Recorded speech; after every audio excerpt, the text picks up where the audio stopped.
My name is Wendy Dixon. I'm 32 years old. 3 weeks ago, my parents stood up at their 40th wedding anniversary dinner and announced to 30 guests, "We're taking the whole family to Hawaii next week for another celebration." Everyone clapped. My sister squealed with excitement. I smiled, already imagining palm trees and ocean breezes, my first real vacation in years. Then I made the mistake of asking a simple question. What time is our flight? My father looked at me like I'd spoken a foreign language. My mother's smile tightened, and in front of every guest in that room, my dad said, "You don't need to know, Wendy. You're not part of this trip. Someone has to stay behind and take care of the kids." 30 pairs of eyes. 30 witnesses to the moment my family told me I wasn't really family at all. But here's what they didn't know. I had a secret, one I'd been building for 3 years, and that night, I decided it was finally time to use it. Before I tell you what happened next, please take a moment to like and subscribe, but only if this story resonates with you. And drop a comment telling me where you're watching from and what time it is there. Now, to understand why I walked away from everything I knew, let me take you back to the beginning. The Dixon family lives in a white colonial house in the suburbs of Boston. 4 bedrooms, 2-car garage, lawn trimmed to HOA perfection. The kind of house that screams "we made it" to anyone driving by. My father, Harold Dixon, retired 3 years ago from his position as a branch manager at a regional bank. My mother, Patricia, has never worked a paid job in her life, but she'll tell you she's busier than any CEO, chairing the church women's committee, organizing neighborhood fundraisers, maintaining what she calls our family's reputation. Then there's my sister, Megan, 3 years younger than me, married to Derek Hartley, a corporate attorney at a firm downtown whose name she drops into every conversation. They have 2 kids, a 5-year-old named Oliver and a 3-year-old named Sophie, and a brand new Lexus SUV that always gets the prime spot in our parents' driveway. My Honda Civic, the one I've been driving for 10 years, it gets parked on the street. "Wendy, move your car," my mother would say whenever I visited. "Derek's bringing the Lexus and guests notice what's in the driveway first." I never questioned it. I just moved my car. That's the thing about being the invisible one in your family. You stop noticing all the small ways they've already decided you don't matter. The nicer parking spot, the better seat at the table, the way your mother introduces your sister to guests by her husband's job title, while you're just Wendy, she helps out. I work as a part-time accountant, mostly remote clients. Flexible hours, modest income.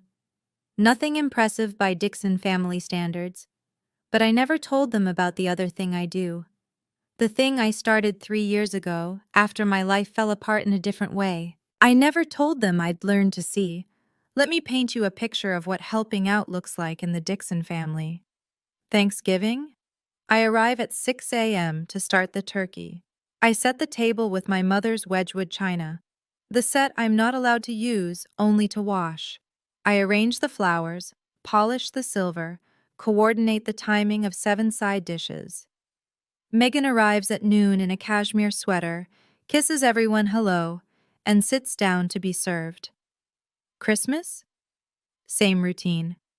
Plus wrapping all the presents my mother bought, because her arthritis is acting up. Funny how her arthritis never stops her from playing bridge 3 times a week. Birthday parties for my niece and nephew?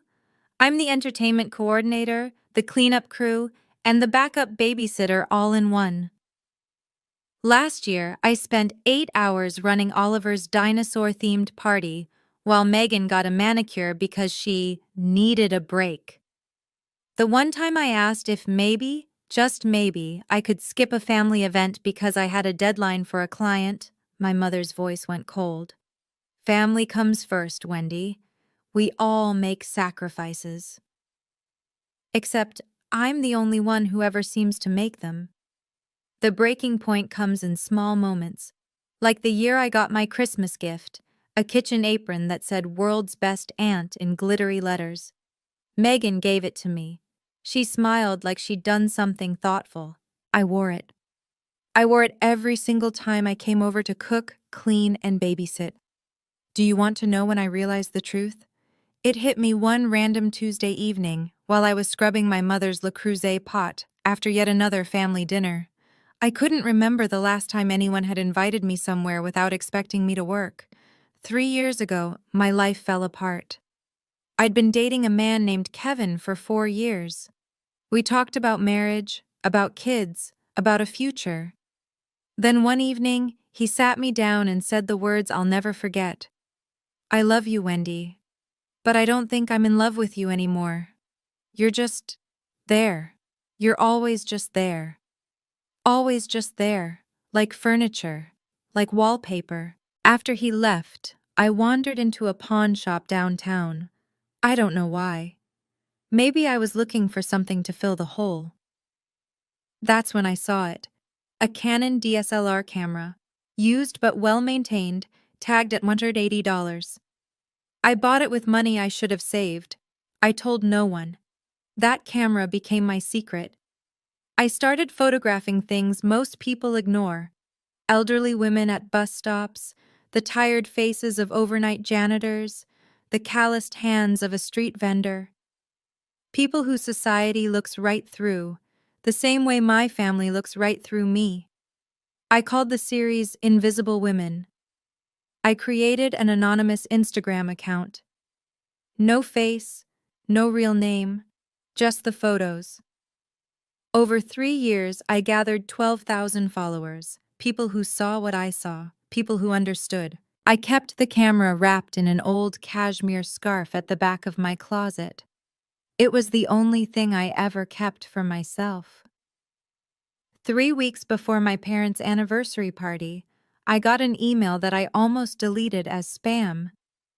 It was from a gallery in Monterey, California, Coastal Light Gallery, asking if I'd be interested in discussing my work. I stared at that email for 20 minutes before I realized my hands were shaking. But I didn't reply. Not yet. Because good things didn't happen to people like me. There's one person in my family who actually sees me. Her name is Ruth, and she's my mother's younger sister. Aunt Ruth is what my mother calls the family disappointment. She never married. She followed her passion for ceramics instead of getting a real job.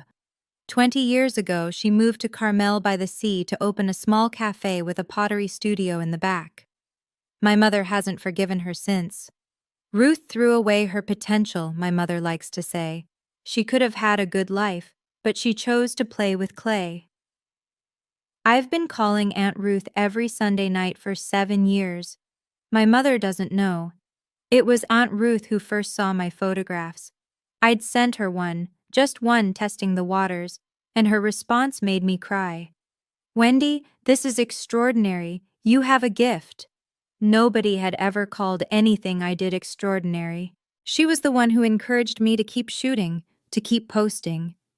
And she was the one who 3 weeks before my parents' anniversary said something that changed everything. Wendy, I hope you don't mind, but I sent your Instagram link to someone, a gallery owner I know in Monterey. His name is Marcus Coleman. He's looking for emerging artists. I nearly dropped the phone.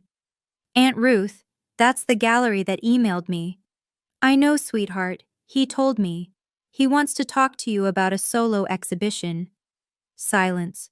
My heart pounding. But that's real. That's an actual career thing.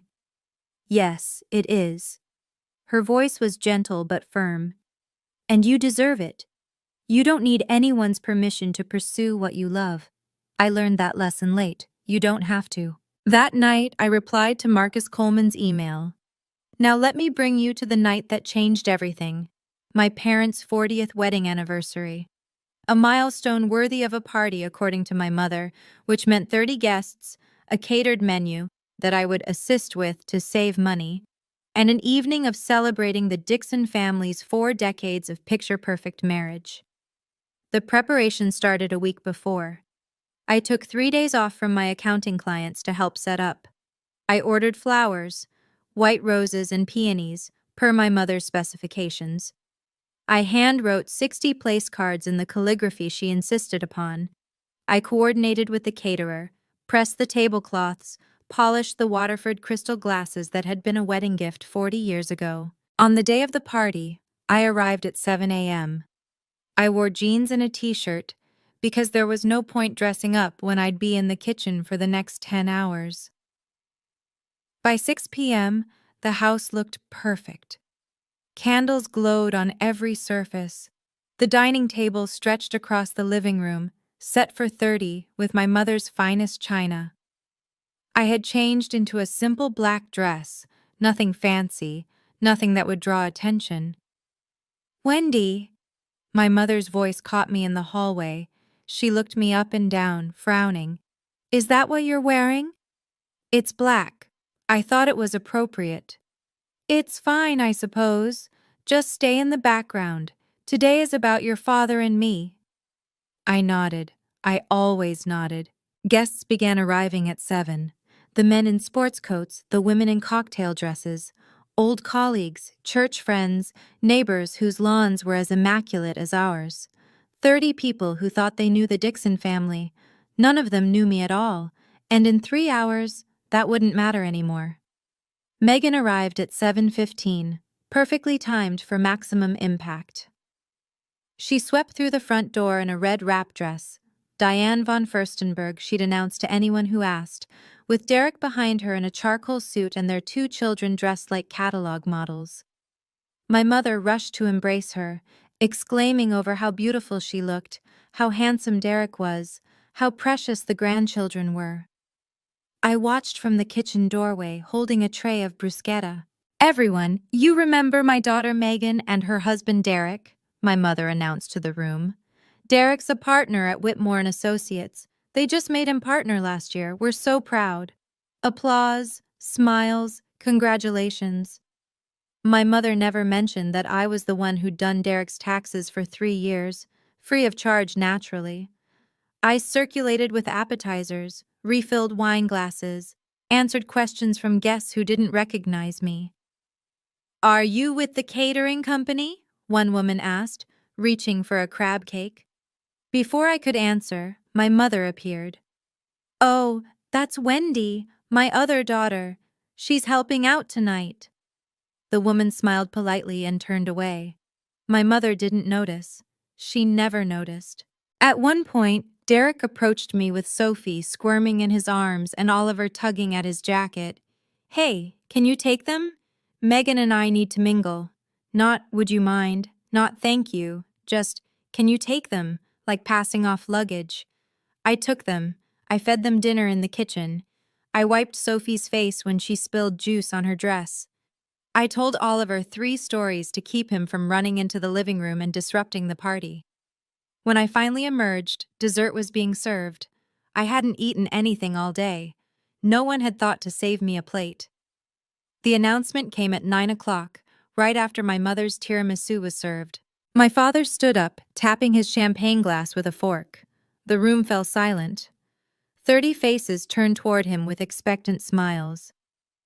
"Patricia and I want to thank you all for being here tonight," he began, his voice warm with rehearsed charm. 40 years of marriage, 4 decades of building this family, this life, this home. My mother beamed beside him. Megan reached for Derek's hand. I stood near the kitchen doorway, still holding a dirty dessert plate. "And to celebrate this milestone," my father continued, "we have a surprise announcement." He paused for effect.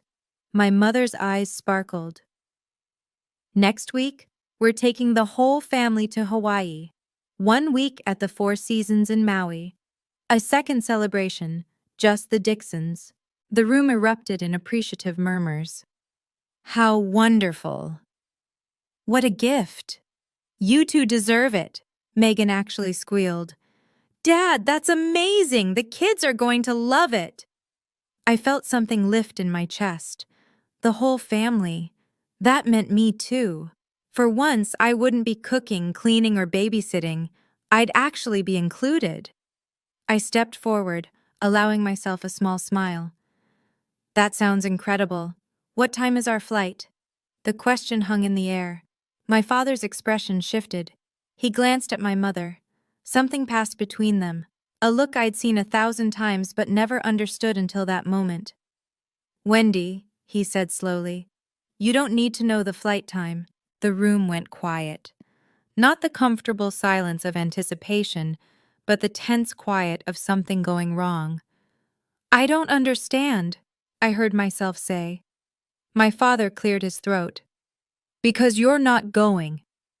30 pairs of eyes. That's how many people watched my father tell me I wasn't part of the family vacation.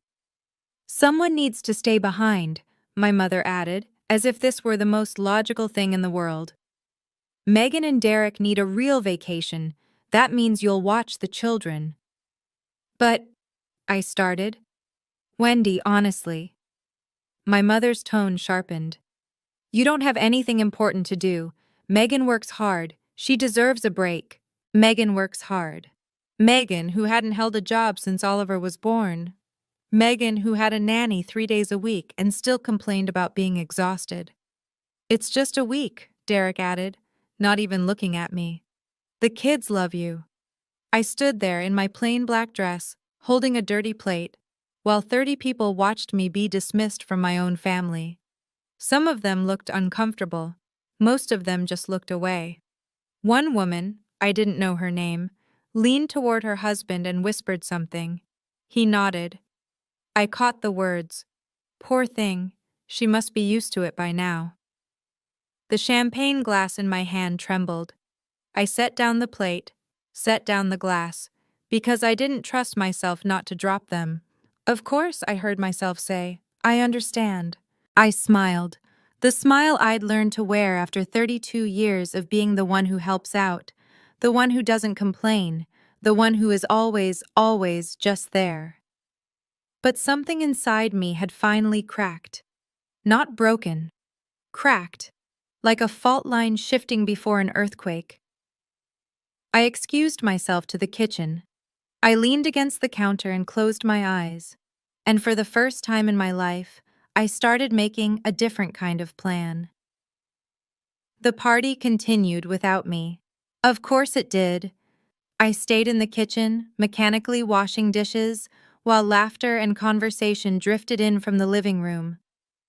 At some point, Megan appeared, her red dress swishing against the doorframe.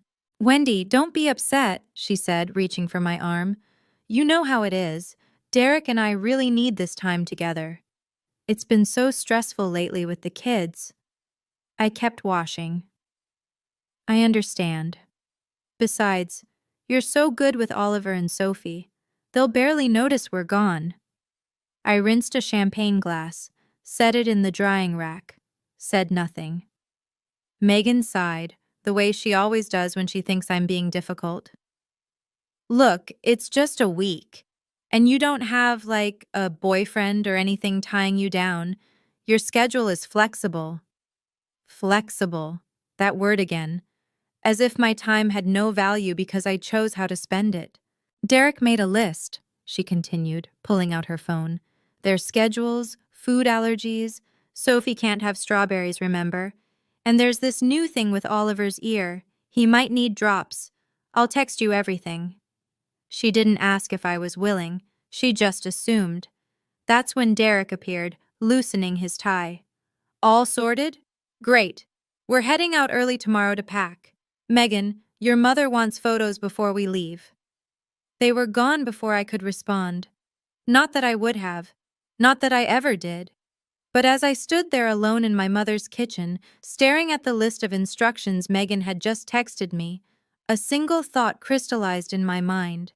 They don't see me as family. They see me as staff. And staff can resign. It was almost midnight when I found the emails. The last guests had finally left. My parents had gone to bed, exhausted from accepting 40 years' worth of congratulations. I was alone in the living room, folding tablecloths, when I realized I needed to send a file to a client whose deadline I'd pushed back for this party. My laptop was at home. My mother's was on the kitchen counter. "She won't mind," I told myself. She'd borrowed my things 1,000 times without asking. I opened the laptop. Safari was already running, and there it was. My mother's Gmail, still logged in. I should have clicked away immediately. I should have minded my own business. But I saw my name in the subject line of a recent thread. Hawaii arrangements, Wendy situation. My finger hovered over the trackpad. I knew I shouldn't. I knew whatever I found would hurt. I clicked anyway. The thread was between my mother and Megan, starting a week before the party. From Patricia Dixon to Megan Hartley. Keep Wendy here to watch the kids. She doesn't have anything important to do anyway. Derek was right. It's like having free help. She should be grateful we give her something to do. And Megan's reply, totally agree, Mom. She'll probably feel useful for once. It's kind of sad, honestly, but at least it works out for us. I read those words 3 times to make sure I understood them. Free help. She should be grateful. Kind of sad. I took screenshots. I emailed them to myself. I deleted my email from the sent folder and cleared the browser history. Then I sat in my mother's dark kitchen, in the house where I'd grown up, and finally let myself understand exactly what I was to them. I drove home at 1 in the morning through empty streets. My apartment was small, a 1-bedroom in a building that hadn't been updated since the 90s. Beige carpet, white walls, furniture I'd bought secondhand. My mother had called it depressing the one time she visited, but it was mine, the only space where I could breathe. I sat in the darkness for a long time, staring at my phone. The email from Marcus Coleman glowed on the screen, the one I'd answered but never followed up on. We'd exchanged a few messages about a potential meeting. He wanted to see my full portfolio in person. He was excited about the series. I could go. I could actually go. I picked up my phone and called the only person who would understand. Aunt Ruth answered on the second ring, even though it was past midnight. Wendy, what's wrong? I told her everything. The announcement, the humiliation, the emails. My voice cracked exactly once when I read aloud the words free help. When I finished, there was silence on the line. Then Aunt Ruth said something I'll never forget. Wendy, I have a spare room above the cafe. I need help with the morning shift anyway. And that gallery? It's 20 minutes from my place. Aunt Ruth, I can't just— Yes, you can. You can leave. You can choose yourself for once. The only person stopping you is you. I hung up at 2 in the morning. By 6, I'd started packing. 3 suitcases. My camera equipment, my laptop, the cashmere scarf that had wrapped my Canon for 3 years. I left behind the world's best aunt apron. For the first time in 32 years, I was choosing myself. If you've made it this far, I want to ask you something. Have you ever had to choose between your family and yourself? Have you ever stood at a crossroads where staying meant losing who you were? Tell me in the comments, what would you do? Would you stay and endure it, or would you leave? And if this story matters to you, please hit that like button. Now let me tell you what happened when I told them I was leaving. 2 days before my family's Hawaii trip, I drove to my parents' house one last time. My mother was in the living room, coordinating outfits for the vacation. Megan sat on the couch, scrolling through resort reviews. Derek was somewhere upstairs, probably on a work call. My father was reading the paper in his armchair, the way he always did, present in body, absent in attention. I need to tell you something, I said from the doorway. My mother barely looked up. If it's about the children's schedule, Megan already sent it to you. It's not about that. I steadied my voice. I'm not watching the kids. I won't be available. That got their attention. Megan's head snapped up. My mother's hands froze over a pile of sundresses. What do you mean, not available? My mother asked. I have a work opportunity in California. I'm leaving tomorrow. California? My father lowered his newspaper. What kind of work opportunity? It's professional. Something I've been working toward. I didn't owe them the details. I didn't owe them anything. Megan's face twisted. Wendy, you can't be serious. I'm counting on you. We all planned around this. You planned around me without asking me, I said quietly. I'm not canceling my life because you assumed I didn't have one. The silence was deafening. Then my mother stood up, her voice cold as January. This is incredibly selfish, Wendy. Megan needs your help. Family comes first. Family comes first, I repeated, except when it comes to inviting me to Hawaii. Her mouth opened, then closed. For once, Patricia Dixon had nothing to say. My father cleared his throat. If you leave, don't expect us to welcome you back with open arms. I understand, I said, and for the first time, I meant it. The next 24 hours were a masterclass in emotional manipulation. My mother called 6 times. Each voicemail was more dramatic than the last. You're tearing this family apart, Wendy. I hope you can live with that. Your father is devastated. He barely ate dinner. Megan cried all evening. The children kept asking where Aunt Wendy was going. Megan took a different approach, weaponized vulnerability. Wendy, I don't understand why you're doing this to me. I'm your sister. Don't you care about us at all? And then, the text that nearly broke me. You're going to end up alone, you know, just like Aunt Ruth. Is that what you want? I stared at that message for a long time. Just like Aunt Ruth. They meant it as an insult. They meant it to scare me. But Aunt Ruth had her own business, her own art, her own life built on her own terms. Aunt Ruth was happy. Maybe ending up like Aunt Ruth wasn't a threat. Maybe it was a promise. I turned off my phone. The last thing I did before I left Boston was walk through my empty apartment. 3 suitcases by the door. Everything else would stay behind. The second-hand couch, the beige carpet, the life I'd been living for everyone else. I taped my spare key to an envelope and slid it under my landlord's door. Month-to-month lease, paid through the end of January, clean break. I loaded my car as the sun came up. My Honda Civic, 10 years old and reliable as ever, the same car my mother had been embarrassed by for years. It was going to carry me to a new life. I didn't look back as I pulled away from the curb. The drive from Boston to Carmel by the Sea takes about 45 hours if you push it. I didn't push it. I took 5 days, stopping at roadside motels, eating at diners where nobody knew my name. Somewhere in Nebraska, I pulled over at a rest stop and just sat there, watching the sunset paint the prairie in shades of gold and pink. I photographed it, my first shot as a free woman. On the 3rd day, my phone buzzed with a text from Megan. I'd turned it back on to check directions. Mom says if you're not home when we get back from Hawaii, you're dead to her. I read it once, then I deleted it. She was already acting like I was dead anyway. At least now I'd be alive somewhere else. On the 4th day, I called Aunt Ruth from a gas station in Arizona. I'm about 8 hours out, I said. Your room is ready. Fresh sheets, ocean view, and Marcus wants to meet you tomorrow afternoon if you're up for it. My stomach flipped. Tomorrow? That's so fast. Wendy.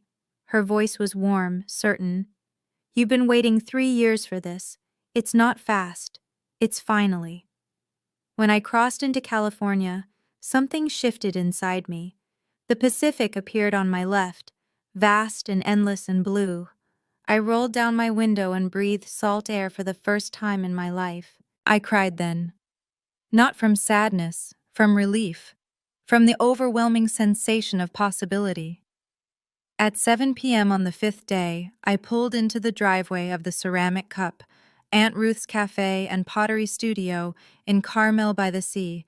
She was waiting on the porch, arms open. "Welcome home," she said, and for the first time in 32 years, somewhere actually felt like it. Carmel by the Sea is the kind of place that doesn't feel real at first. Cottages with storybook rooftops, art galleries on every corner, ocean mist rolling through cypress trees. The whole town felt like a painting someone had dreamed into existence. Aunt Ruth's cafe sat on a quiet street 2 blocks from the beach. The ceramic cup, hand-lettered sign, blue shutters, window boxes overflowing with lavender. The pottery studio occupied the back half of the building, where she taught classes and sold her work to tourists who wandered in for coffee. My room was upstairs, small but bright. A bed with a white quilt, a desk by the window, and a view of the Pacific that made my chest ache with something I couldn't name. "You'll work the morning shift," Aunt Ruth explained over dinner that first night. 6 to noon. After that, your time is yours. "I don't know how to thank you for this." She waved her hand. "Don't thank me, just build something. That's payment enough." The next morning, I woke before dawn. I tied on an apron, not the world's best aunt one I'd left behind, just a simple canvas apron with the ceramic cup embroidered in blue thread, and learned how to make pour-over coffee. Customers came and went. Locals who knew Ruth by name, tourists charmed by the homemade scones. I took orders, wiped tables, chatted with strangers who had no idea I'd run away from my entire life 5 days ago. By noon, I'd made $37 in tips. I'd smiled more than I had in months. And at 2 o'clock, I had an appointment at Coastal Light Gallery. I showered, changed into the nicest dress I owned, and walked 3 blocks to meet the man who might change everything. Marcus Coleman looked nothing like I expected. I'd imagined someone intimidating, slicked back hair, designer suit, the kind of gallery owner who made artists feel small. Instead, the man who greeted me at Coastal Light Gallery was tall and weathered, with silver hair and kind eyes. He wore a linen shirt, sleeves rolled up, and smiled like we were already friends. "Wendy Dixon," he said, shaking my hand. "Ruth has told me a lot about you, but the work speaks for itself." He led me through the gallery. White walls, natural light, photographs and paintings displayed with careful precision. This was a serious place, a place where art mattered. "I've looked through your Instagram extensively," Marcus continued. "The Invisible Women series is extraordinary. There's a truth in those images that most photographers spend decades trying to capture." I didn't know what to say. I'd never heard anyone describe my work that way. "This one." He stopped in front of a large monitor displaying my portfolio. On screen was a photograph I'd taken 2 years ago, an elderly woman waiting alone at a bus stop, her face a map of lines and quiet dignity. "This is the one that made me reach out. There's something in her eyes. Patience, maybe. Or resignation. It's heartbreaking." "She was waiting for a bus that came late," I said quietly. "She'd been standing there for 40 minutes. Nobody stopped to offer help." Marcus nodded slowly. "You see people, Wendy. Really see them. That's a gift." He turned to face me, and his next words landed like a key turning in a lock. "I'd like to offer you a solo exhibition, 15 pieces, opening in 6 weeks. We'll cover printing, framing, and marketing. You keep 60% of all sales." I signed the contract on a Tuesday afternoon, sitting at Marcus's desk, with sunlight streaming through the gallery windows. The document was simple: 15 photographs. Opening night scheduled for late August. Coastal Light Gallery would handle production costs, printing, framing, installation, marketing materials.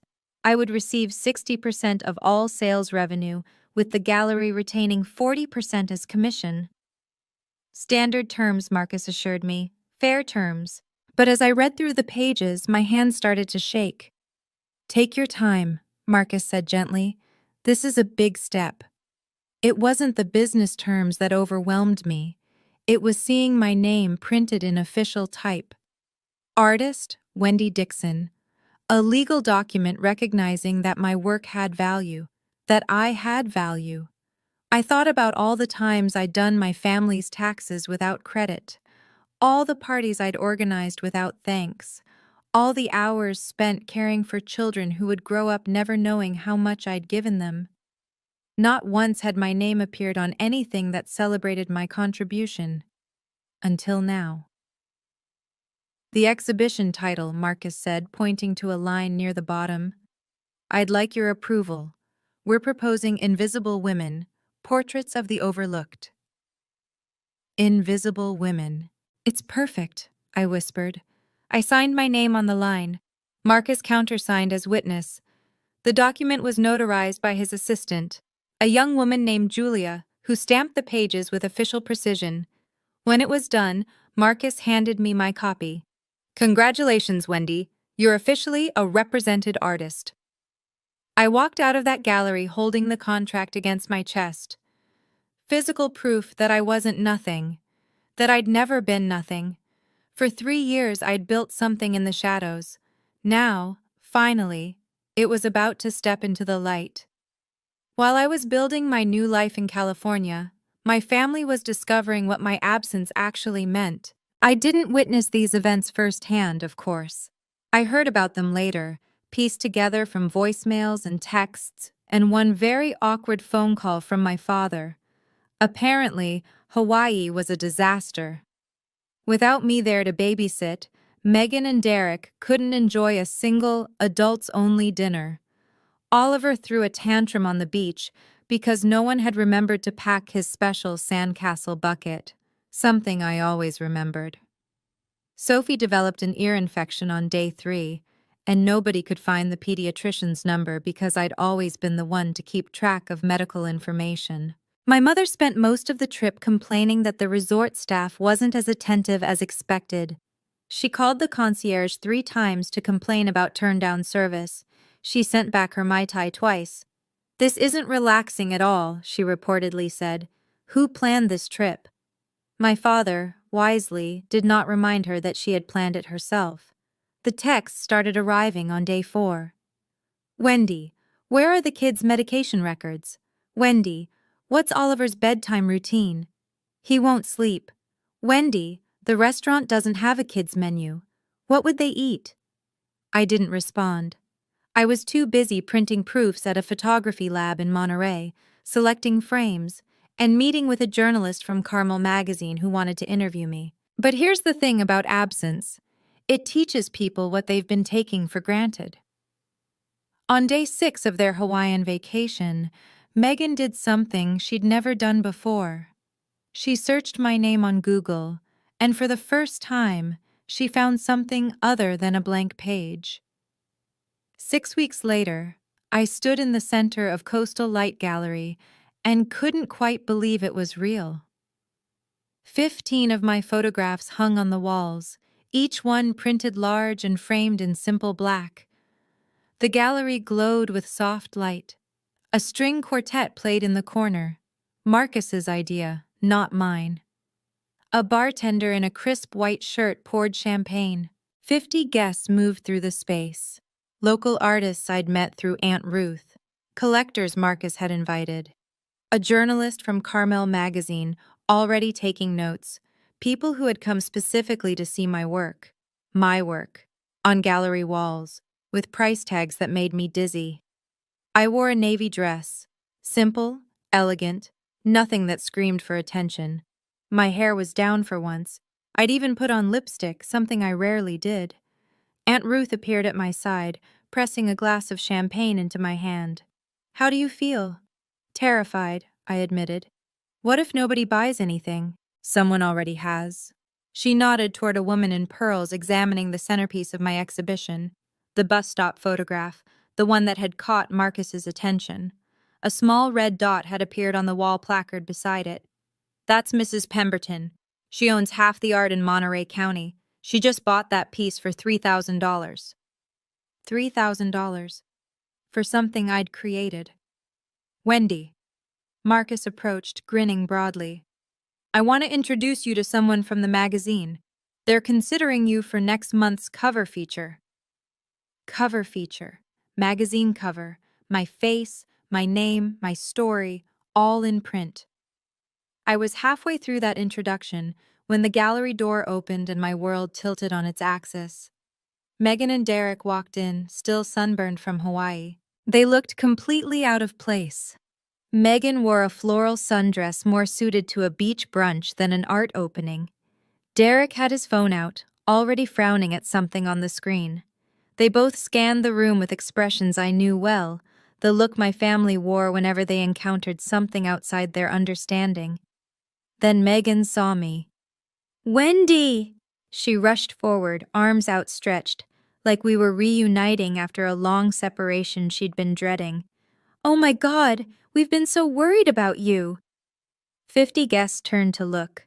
The string quartet faltered for half a beat before continuing. "Megan," I kept my voice calm. "This is unexpected. We had to come." Her eyes were wide, earnest. "We flew in yesterday. Mom found your Instagram. She's been calling everyone trying to track you down." Derek appeared behind her, nodding at me like we were business associates. "Wendy, nice place." "It's a gallery," I said. "My gallery opening, actually." Megan blinked, taking in the photographs on the walls for the first time, taking in the guests, the champagne, the price tags. "You did all this?" Her voice was genuinely confused. "Since when do you do this?"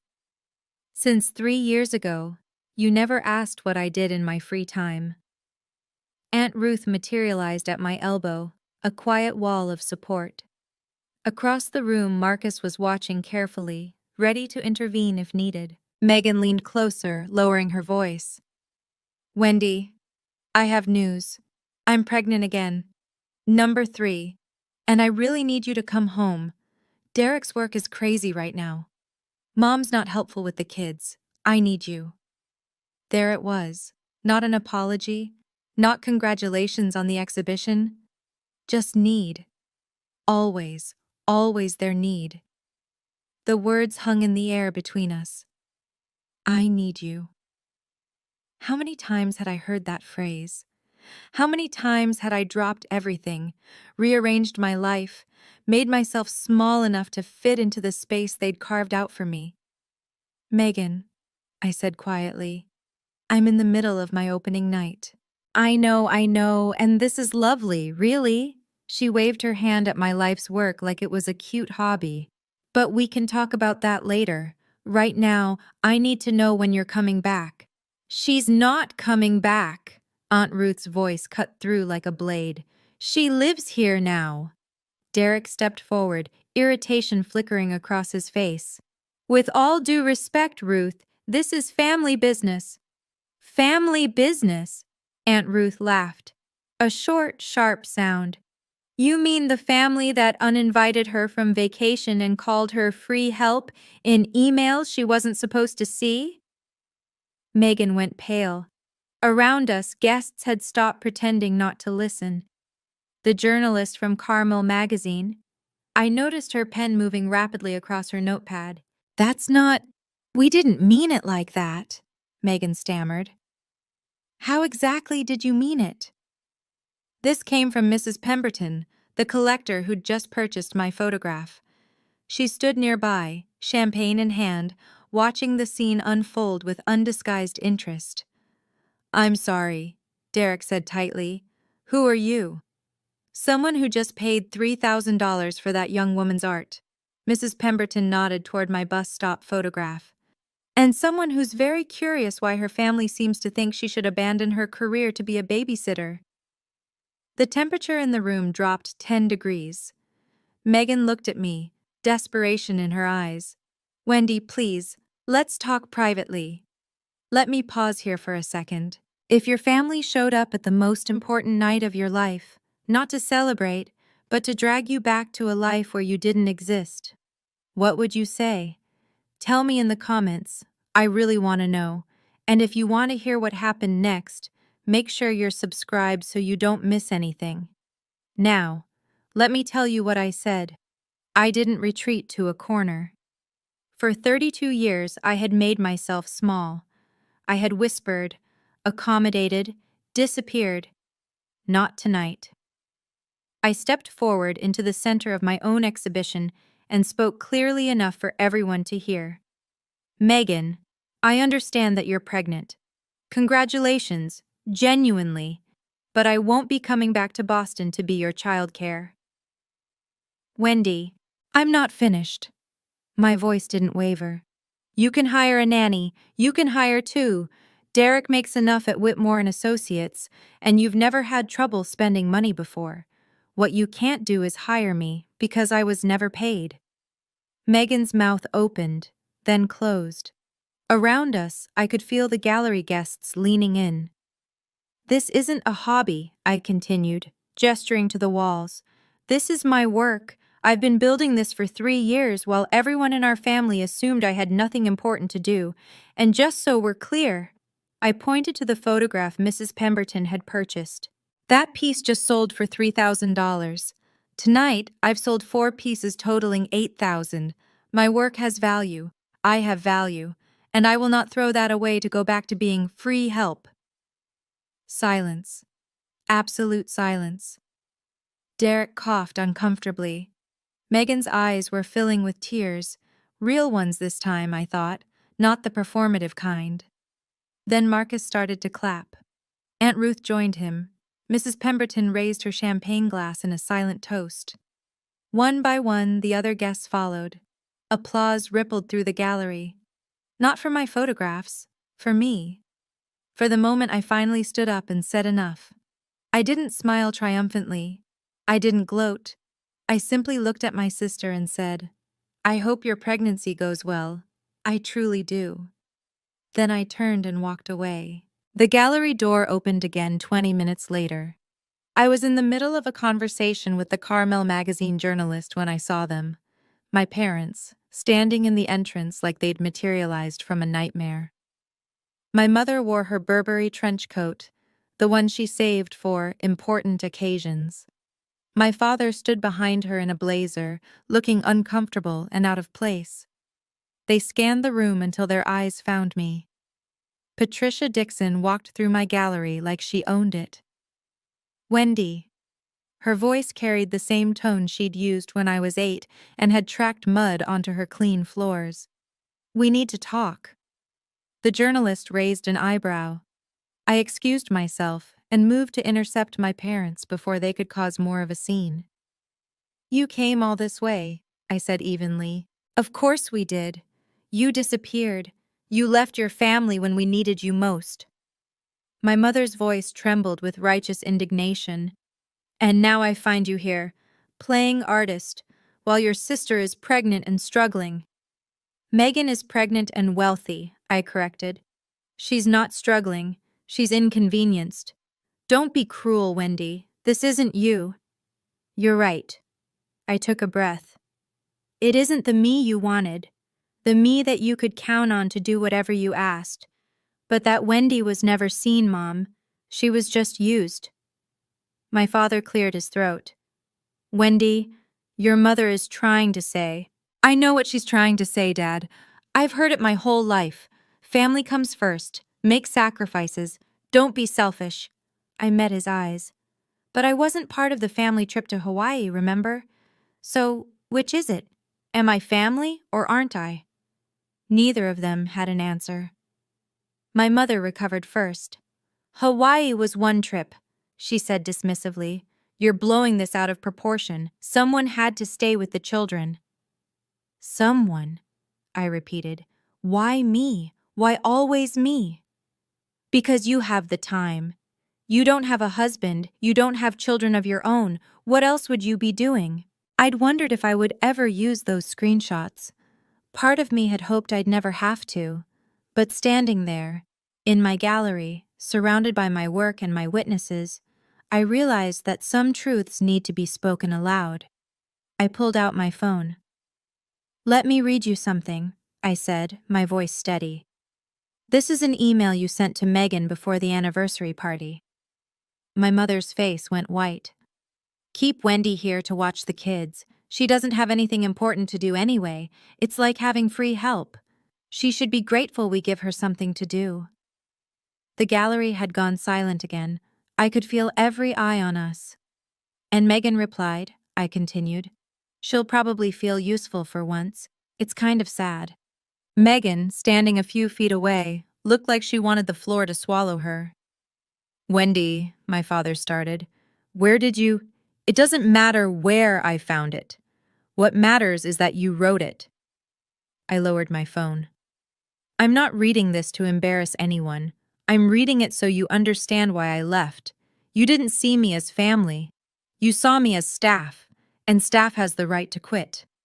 My mother's mouth opened, closed, opened again. For the first time in my life, Patricia Dixon was speechless. The journalist from Carmel magazine was still writing. It was Derek who broke first. "This is ridiculous," he snapped, stepping forward. "Wendy, you're making a scene over nothing. So your family asked you to babysit. Big deal. That's what families do. Not everyone gets to run off and pretend to be an artist." "Pretend?" Mrs. Pemberton's voice cut through the room like ice. "I just spent $3,000 on her work. I don't pay that kind of money for pretend." Derek turned, his corporate composure cracking. "With respect, ma'am, you don't know this family. This is between us." "Actually, I know exactly what I need to know." Mrs. Pemberton set down her champagne glass. "I know that young woman has spent years photographing people society overlooks, and I know her own family treated her exactly the same way." A murmur rippled through the gallery. Guests were openly staring now, the kind of attention my mother had always craved, but not like this. Never like this. My mother tried to salvage the situation. "This is a misunderstanding. Family jokes are being taken out of context." "A joke?" Another voice, a woman in her 60s with silver hair and a kind face. I'd sold her a photograph earlier that evening. "Telling your daughter she has nothing important to do? Calling her free help? What's funny about that?" More murmurs. More judgment. The social capital my mother had spent decades accumulating was evaporating in real time. "I think," Aunt Ruth said gently, "it might be time for you to leave." My mother's face flushed scarlet. My father took her arm. Megan was crying now. Real, humiliated tears. Derek stood frozen, finally understanding that his courtroom tactics meant nothing here. "Wendy," my mother said, her voice shaking, "you'll regret this." "No," I said quietly. "I really won't." My mother left first. She turned on her heel without another word, pulling my father behind her. The gallery door closed with a soft click that somehow echoed louder than a slam. Megan lingered, mascara smudged, arms wrapped around herself like a child caught misbehaving. "Wendy," her voice cracked, "I didn't know you felt this way. I thought you liked helping." "No, you didn't," I said, not unkindly. "You didn't think about it at all. None of you did."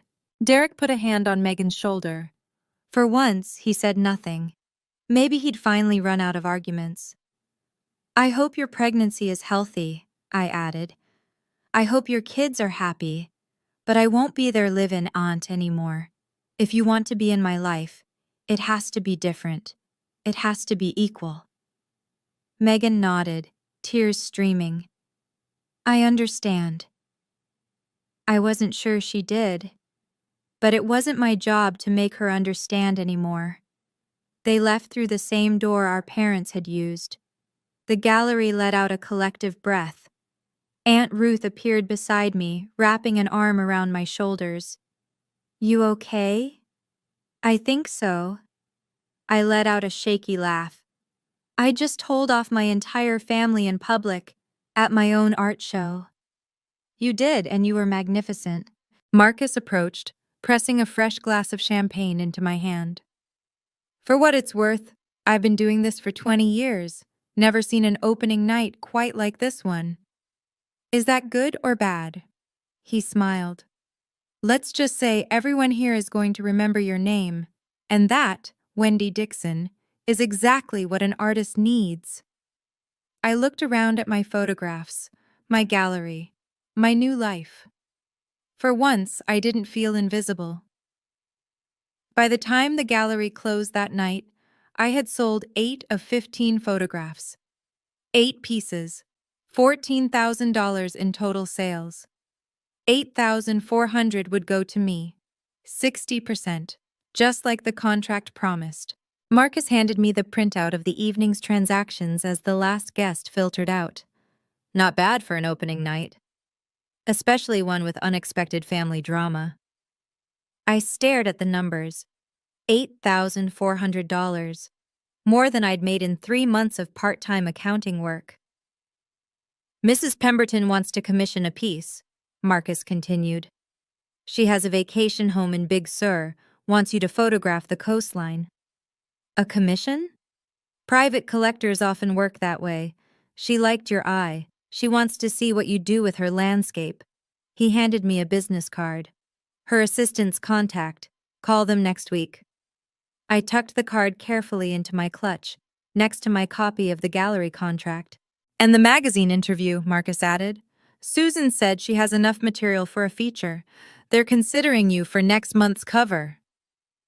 Cover? Of an actual magazine, with my name and my face and my story. Aunt Ruth helped me carry the unsold photographs back to my room above the cafe that night. 7 pieces, still waiting for the right buyers. But 7 was better than 15.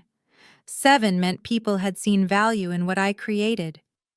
I set the check on my desk, the first check I'd ever received for my art, and photographed it. Not to post anywhere, just to remember. Payable to Wendy Dixon, $8,400. Proof. Physical proof that I wasn't nothing, that I'd never been nothing at all. 2 months later, my new life had a rhythm. I woke at 5, watched the sun rise over the Pacific from my window, and opened the ceramic cup by 6. Morning shift until noon, pouring coffee, chatting with regulars, learning the names of locals who now recognized me as Ruth's niece, the photographer.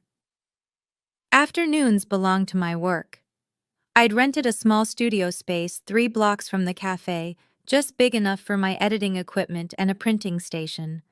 The gallery exhibition had closed, but Marcus had already scheduled another show for spring. This time, a series called Boundaries, photographs of edges, thresholds, the spaces between belonging and being alone. It felt right. The magazine article came out in October. My face on the cover of Carmel magazine, next to the headline, "The Artist Who Learned to See Herself."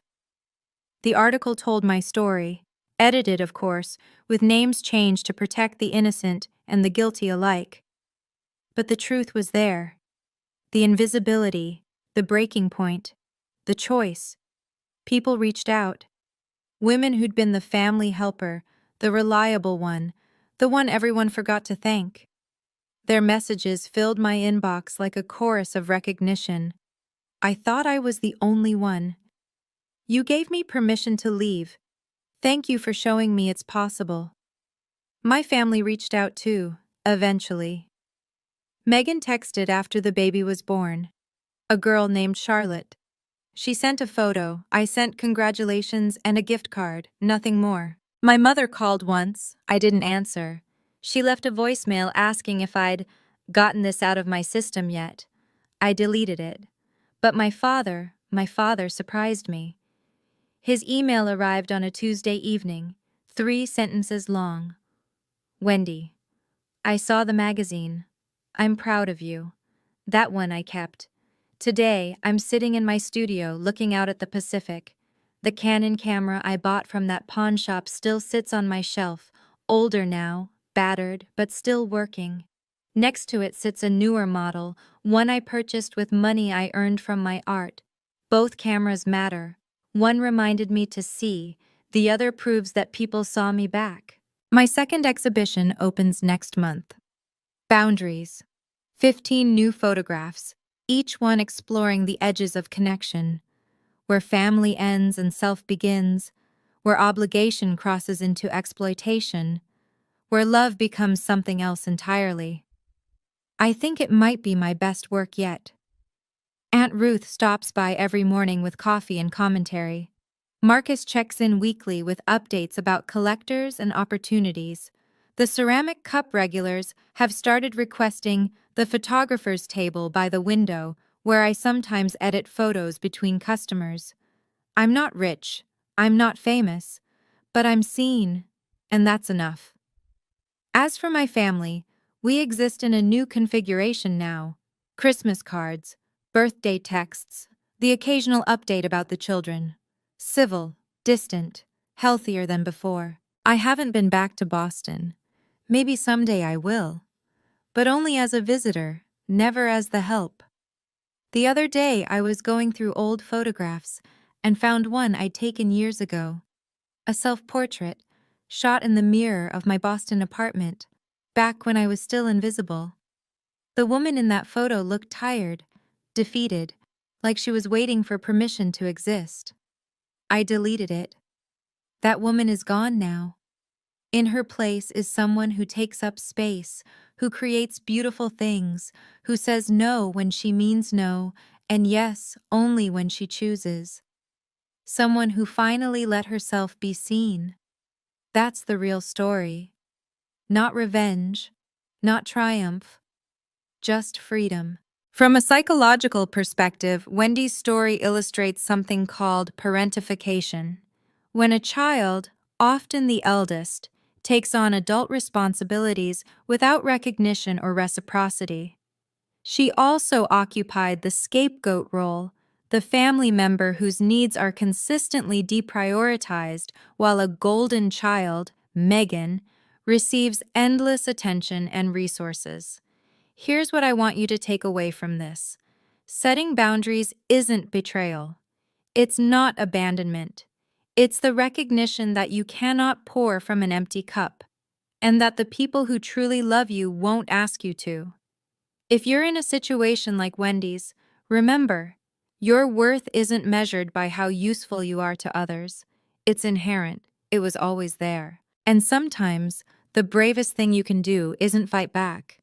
It's walk away. Build something of your own. Let your life speak louder than any argument ever could. You deserve that. We all do. Until next time, take care of yourself.